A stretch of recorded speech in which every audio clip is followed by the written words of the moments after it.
That credential expired before you were born, old man. The words cut sharp through the afternoon heat at Fort Bragg's main gate.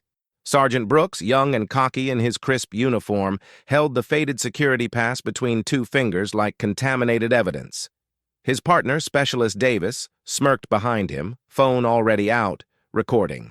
Robert Hayes sat astride his vintage Harley-Davidson, 79 years of weathered calm. His calloused hands rested steady on chrome handlebars polished to mirrors. He didn't argue, didn't explain. His deep-set eyes fixed somewhere past the gate, past the mocking soldiers, into a distance only he could see.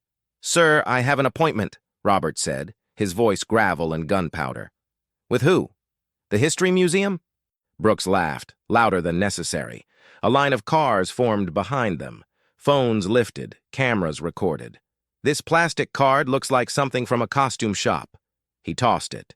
The pass fluttered, landing in the dust at Robert's boots. Still, the old man didn't move. His hand drifted to a faded canvas pouch on his belt. Worn fabric, barely visible insignia. Brooks saw it and grinned. "What's in there, Grandpa? Your bingo winnings?" Before we continue, if you believe our veterans deserve respect no matter how they look, type respect below. And tell me where you're watching from. This story of Robert Hayes proves that true heroes walk among us unrecognized. I read every comment. The mockery had started simple enough. Brooks was having a slow Tuesday, the kind where boredom breeds cruelty. When the rumble of the old Harley approached his checkpoint, he saw an opportunity for entertainment. The rider looked ancient, silver hair catching sunlight, leather jacket worn soft with decades. Easy target. "License and registration," Brooks had demanded, his tone already dismissive. "And I'll need that identification card, too." Robert had complied without protest, movements deliberate and precise. He produced a wallet from his jacket, extracted documents with care. The driver's license was current.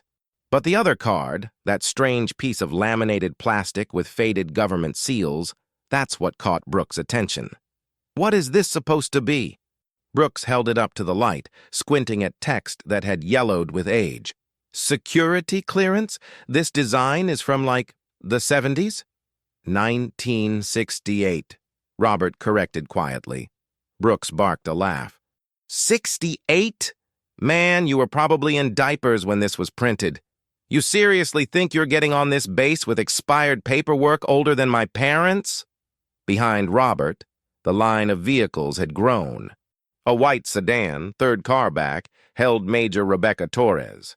She was off duty, heading to the commissary in civilian clothes, but her eyes were trained on the confrontation unfolding. Something in the old man's bearing caught her attention. The way he sat, spine straight despite his years, shoulders squared unconsciously.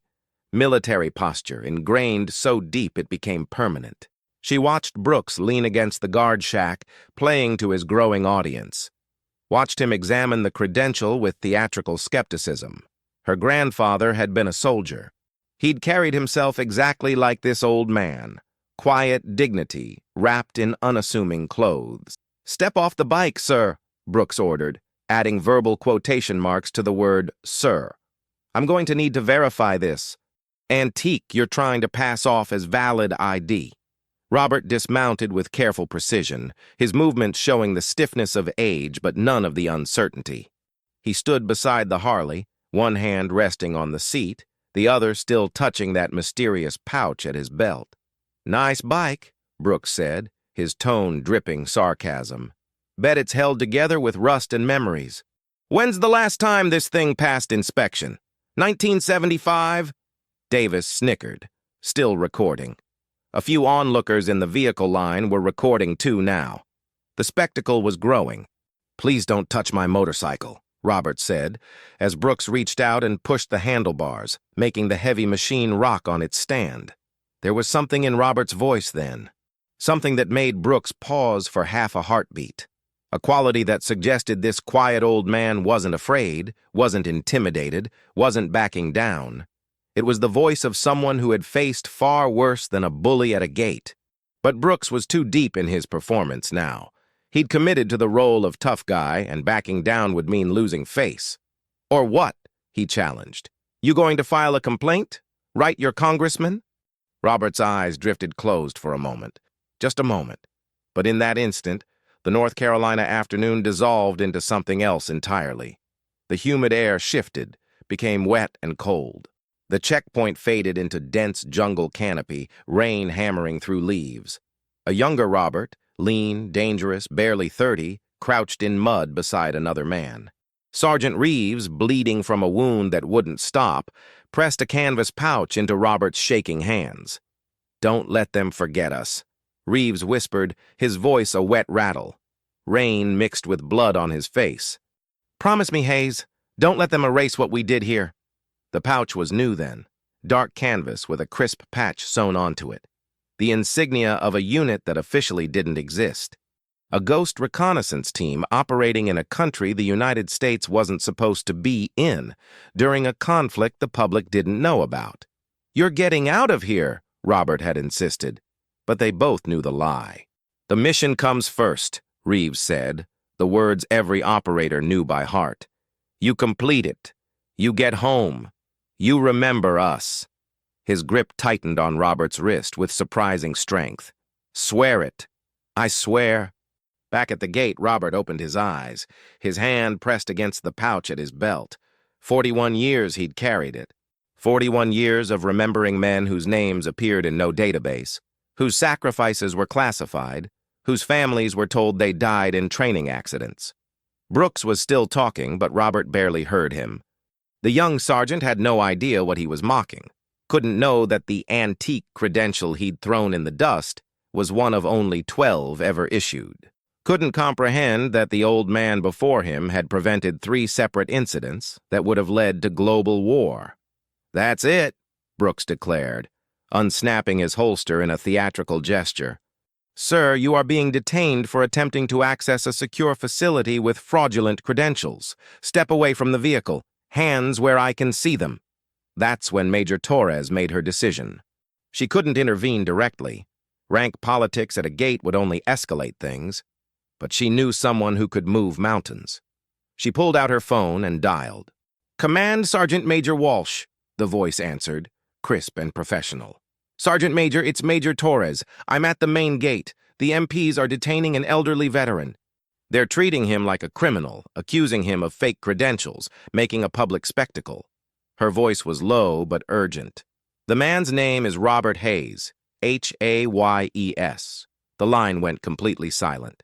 Ma'am, Walsh said, his voice suddenly tight, spell that name again. Hayes, Robert Hayes. She heard something crash in the background. Walsh's voice, no longer speaking to her, bellowed orders.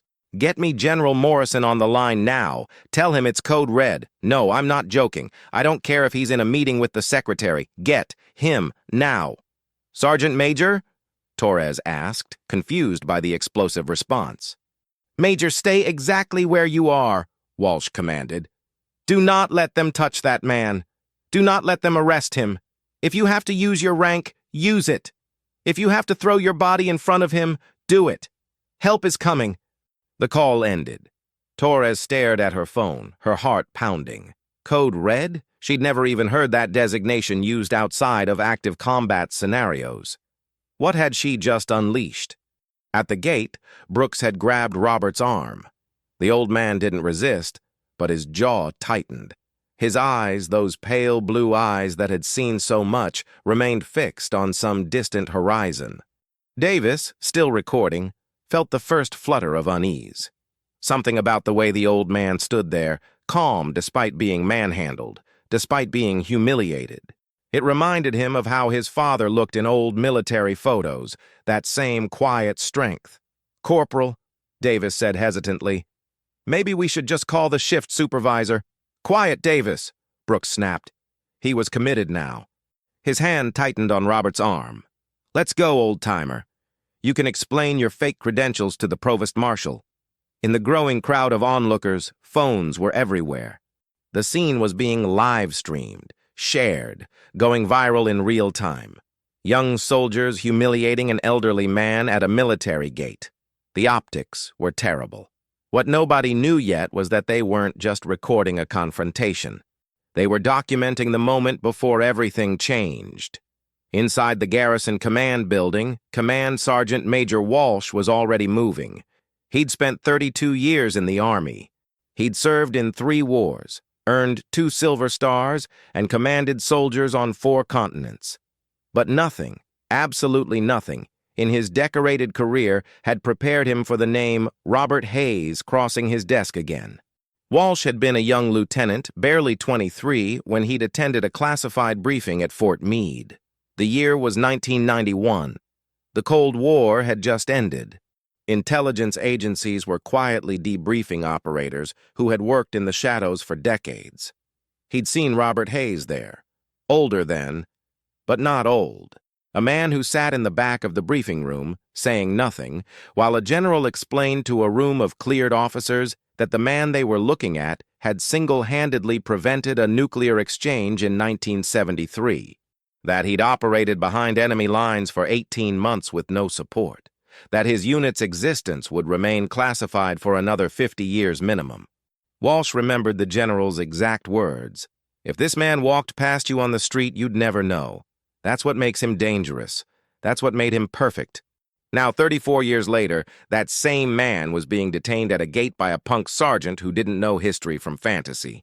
Walsh grabbed his radio. "Provost Marshal, this is Walsh. I need you at the main gate with full authority now." "Sergeant Major, I'm in the middle of—" "Now!" Walsh roared. "And get the general's aide on the line. Tell him to interrupt whatever meeting Morrison is in. Tell him the name Robert Hayes. He'll understand." While Walsh coordinated the response, something else was happening at the gate, something subtle. Brooks, in his arrogance, had missed it entirely. But others hadn't. An older sergeant, riding past on a motorcycle of his own, had slowed to watch the confrontation. His eyes had locked onto the pouch at Robert's belt. He couldn't see the insignia clearly from his distance, but the way the old man touched it, protective, reverent, told a story. He pulled his bike to the shoulder and killed the engine. A captain, waiting in the vehicle line, had served in Army intelligence. She'd spent enough time around classified personnel to recognize the markers. The way Robert stood, even with Brooks' hand on his arm. The way he didn't argue or defend himself. The absolute calm. These weren't the traits of a confused old man with fake credentials. These were the traits of someone who'd been trained to withstand interrogation by professionals far more skilled than a gate guard. She got out of her car and walked closer, her presence adding weight to the scene. Davis, still recording, was having serious second thoughts. His father had served in the First Gulf War. Had come home with stories of special operations guys who'd slip in and out of headquarters, men you couldn't look up in any database, who carried credentials that looked nothing like standard military ID. "Brooks," Davis said quietly, lowering his phone, "I think maybe we should—" "Shut up!" Brooks was losing control of the situation, and he knew it. More people were watching. Some were recording. Others were approaching. The crowd had shifted from entertained bystanders to concerned witnesses. "This man is attempting to breach security with fraudulent documents. That's a federal offense." Robert finally spoke, his voice still that low, gravelly calm. "Son, you're making a mistake you'll regret." "Is that a threat?" Brooks demanded. "No," Robert said. "It's a warning. For your sake." That's when they heard it. Sirens. Not the single whoop of a local patrol car, but the cascading wail of multiple emergency vehicles. The sound was getting closer, getting louder. Much louder. Brooks's confident expression began to crack. From the direction of Garrison headquarters, a convoy was approaching at high speed. 3 black SUVs with full light packages, 2 armored Humvees, a command vehicle. They were moving fast enough that other traffic was pulling over, giving way.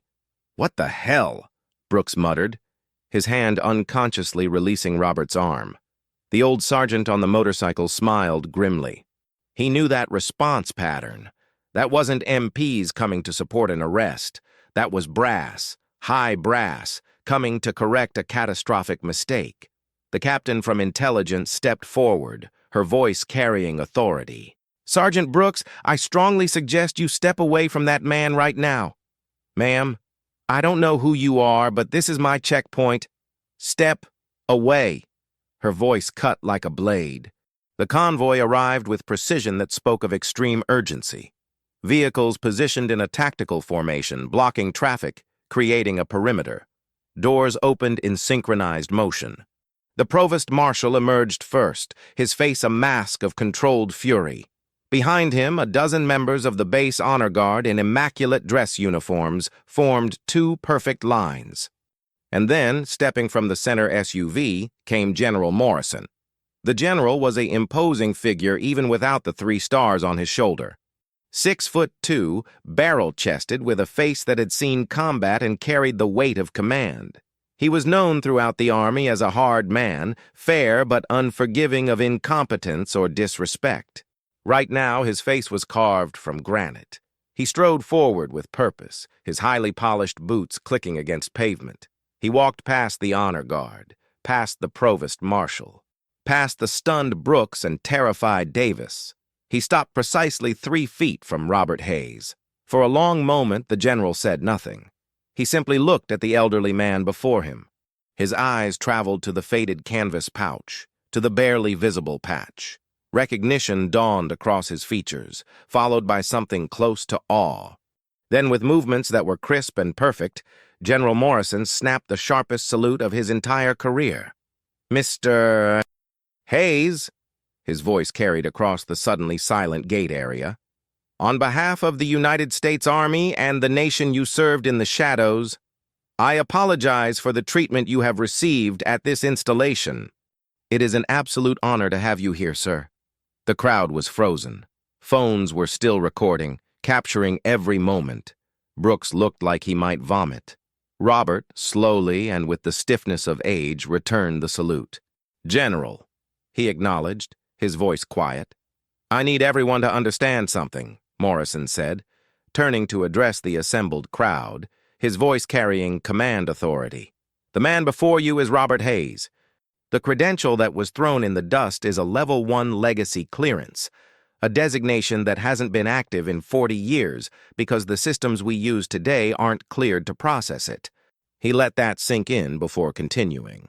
Mr. Hayes was a field operator for a classified special operations unit during the Cold War. For more than 15 years, he conducted missions that will remain sealed in government archives until 2068. He operated alone, behind enemy lines, with no support and no hope of rescue if captured. Morrison's voice grew harder, more intense. The actions of this man, documented in files that 99% of the military will never be cleared to read, prevented no fewer than 3 separate incidents that intelligence analysts believe would have led to direct nuclear conflict. He holds decorations that were presented in classified ceremonies, medals that officially don't exist, commendations from presidents whose letters of gratitude are locked in vaults. The silence was absolute. Even the traffic noise seemed to have stopped. "This man," Morrison continued, his eyes sweeping across Brooks and Davis with withering contempt, "is not just a veteran.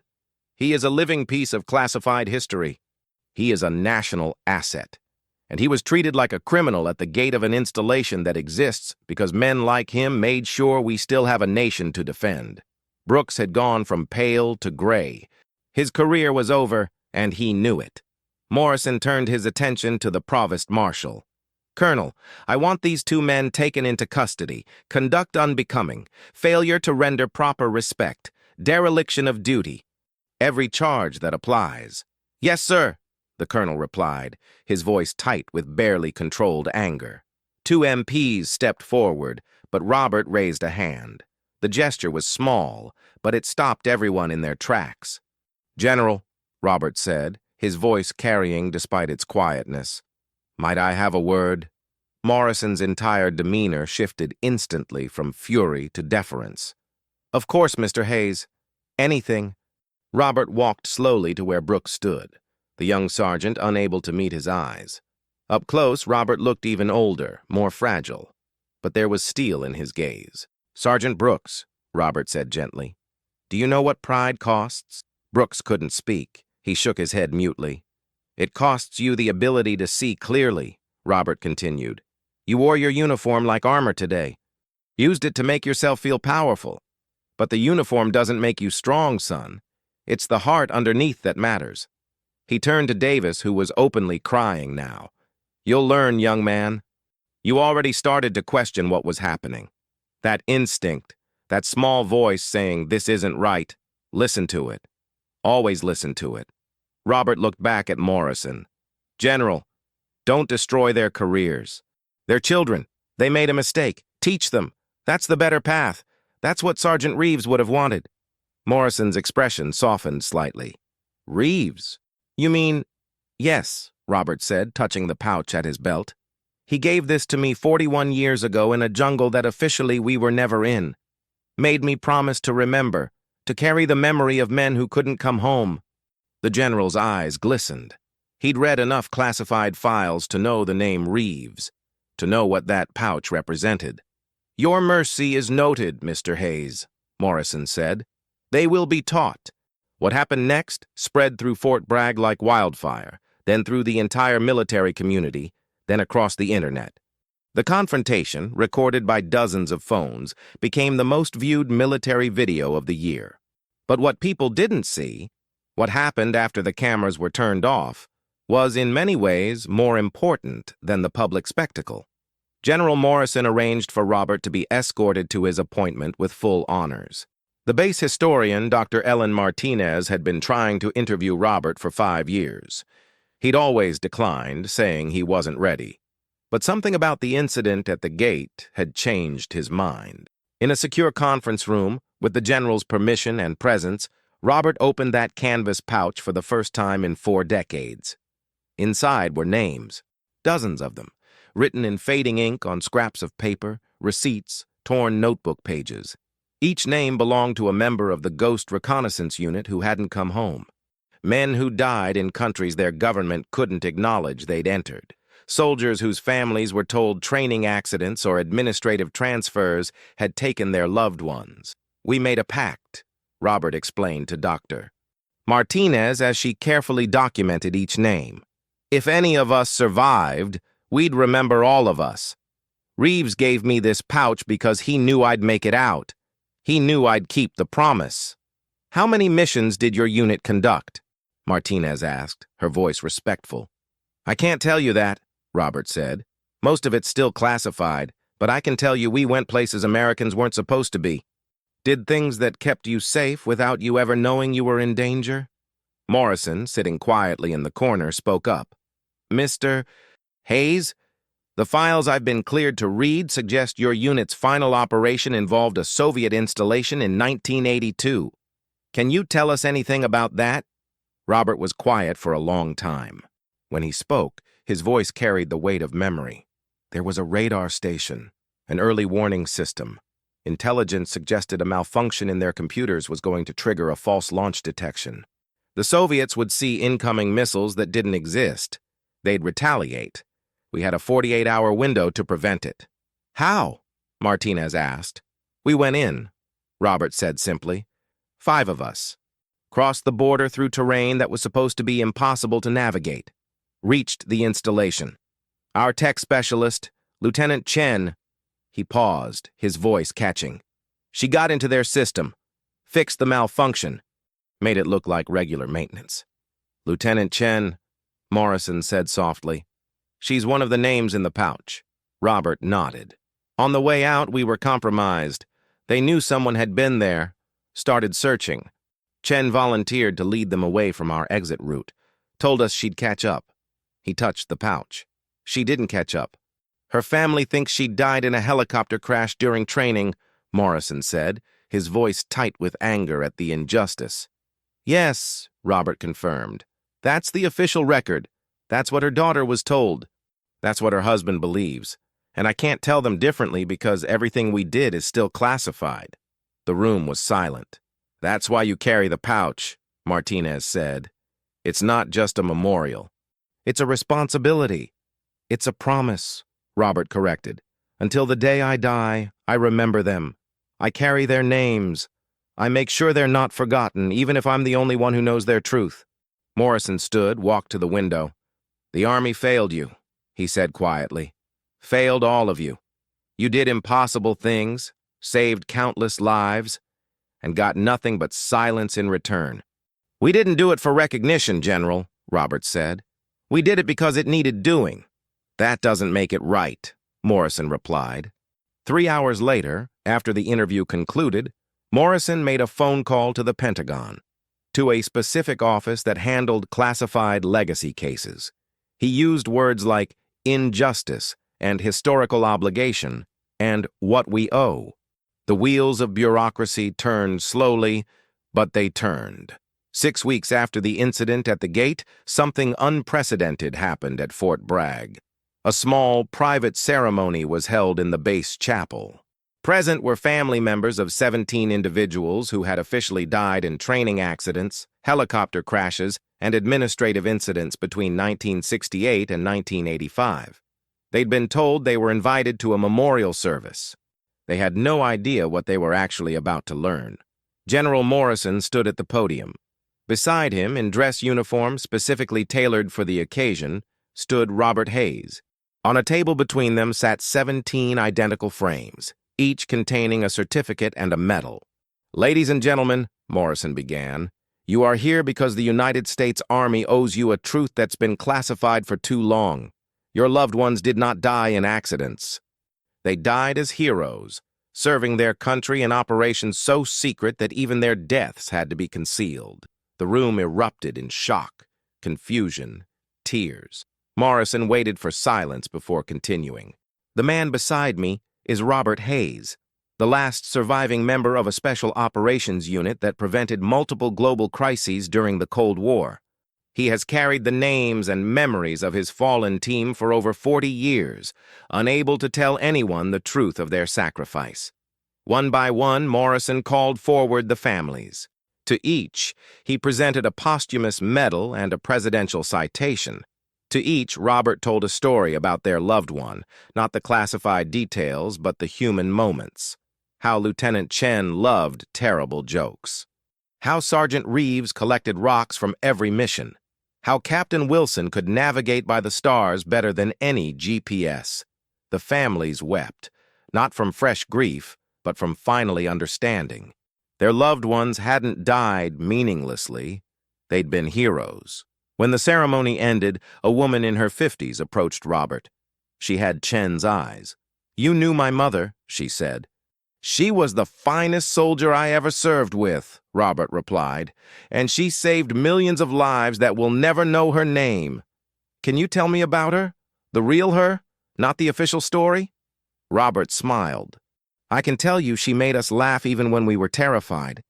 I can tell you she volunteered for the most dangerous part of our final mission. I can tell you her last words were, 'Get them home safe.' She meant us, her team, her family." The woman broke down sobbing. Robert held her while she cried for a mother she'd lost at age 10, never knowing the truth until now. As for Sergeant Brooks and Specialist Davis, their punishment took a form neither expected. They weren't discharged or demoted. Instead, they were assigned to the newly created Hayes Initiative, a program where they spent the next year personally welcoming and assisting elderly veterans at the base. They pushed wheelchairs, carried bags, listened to stories of Normandy and Chosin and Khe Sanh and Fallujah. They sat in the base museum for hundreds of hours, learning the history they'd been too arrogant to respect. Brooks especially was transformed. The cocky sergeant who'd mocked an old man on a motorcycle became one of the most respectful soldiers on the base. He requested assignment to the Veterans Affairs Liaison Office. He wanted to spend his career helping those he'd once disrespected. 3 months after the incident, Robert was sitting in his usual booth at a local diner when Brooks walked in. The young sergeant was in civilian clothes, off duty. He saw Robert and froze. Robert nodded toward the empty seat. "Sit down, Sergeant." Brooks approached hesitantly, slid into the booth. For a moment, neither spoke. "Sir," Brooks finally said, "I wanted to apologize, really apologize. Not because the general ordered it, but because I understand now. What I did, what you are, what I failed to see." Robert took a sip of coffee. And what do you see now? I see that heroes don't always look like what I expected, Brooks said. I see that the uniform doesn't make you strong. It's what you do while wearing it. I see that respect isn't about rank or age or appearance. It's about recognizing the humanity in everyone, especially those who served. Robert smiled, the first genuine smile Brooks had ever seen from him. Then you learned what you needed to learn. They sat together in comfortable silence, sharing coffee. An old warrior and a young soldier who'd been given a second chance to become the man he should have been from the start. The story, the video, the revelation, it all spread through the military community and beyond. It became a teaching moment, a cautionary tale, and a reminder. Heroes walk among us, quiet and unassuming. Sometimes they carry their heroism in canvas pouches and faded credentials. Sometimes they ride old motorcycles and say little. And sometimes they teach us that true strength isn't in mocking the vulnerable. It's in lifting them up, in seeing past the surface, in recognizing that dignity has nothing to do with age or appearance and everything to do with the content of character. The incident at Fort Bragg's main gate became known throughout the military as the Hayes moment. It sparked a complete overhaul of how veterans were treated at military installations nationwide. The Hayes Protocol, mandatory training for all security personnel, was implemented across every branch of service. The protocol was simple. Treat every veteran, regardless of appearance or age, with the dignity their service deserves. Question credentials respectfully. Never assume.